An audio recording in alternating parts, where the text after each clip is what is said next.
സാമൂഹ്യ സുരക്ഷാ പെൻഷൻ ഒരു ഗഡു വിതരണം ബുധനാഴ്ച ആരംഭിക്കും. ഷീജ തിരുവനന്തപുരത്ത് നിന്ന് ചേരുന്നു വിശദാംശങ്ങളുമായി.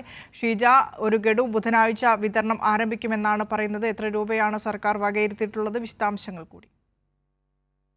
വിനിഷ, പ്രധാനമായും ഇത്തവണ ബജറ്റ് അവതരിപ്പിച്ചപ്പോൾ തന്നെ ധനമന്ത്രി വ്യക്തമാക്കിയിരുന്നു, തുടർന്നുള്ള മാസങ്ങളിൽ കൃത്യമായ രീതിയിൽ സംസ്ഥാനത്ത് ക്ഷേമ പെൻഷന്റെ വിതരണം നടക്കും എന്നുള്ള രീതിയിൽ അത് ഉറപ്പാക്കും എന്നുള്ള കാര്യം മുഖ്യമന്ത്രിയും നിയമസഭയിൽ വ്യക്തമാക്കിയിരുന്നു. ഏതായാലും അതിന്റെ അടിസ്ഥാനത്തിൽ മാർച്ച് മാസം മുതൽ കൃത്യമായ രീതിയിൽ സംസ്ഥാനത്ത് പെൻഷൻ വിതരണം നടക്കുകയാണ്.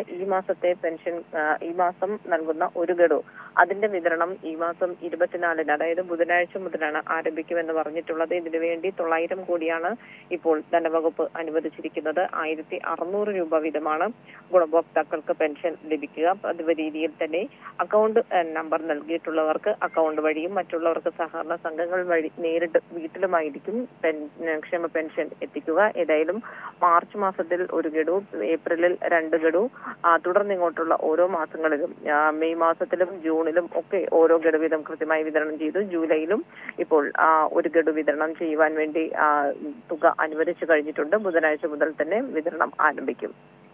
ഷീജ, സാമൂഹ്യ സുരക്ഷാ പെൻഷൻ ഒരു ഗഡു വിതരണം ബുധനാഴ്ച ആരംഭിക്കും. 1600 രൂപ വീതമാണ് ഗുണഭോക്താക്കൾക്ക് ലഭിക്കുക. ഇതിനായി 900 കോടി രൂപ അനുവദിച്ചതായി മന്ത്രി KN ബാലഗോപാൽ പറഞ്ഞു. ഷീജയാണ് വിശദാംശങ്ങൾ നൽകിയത്.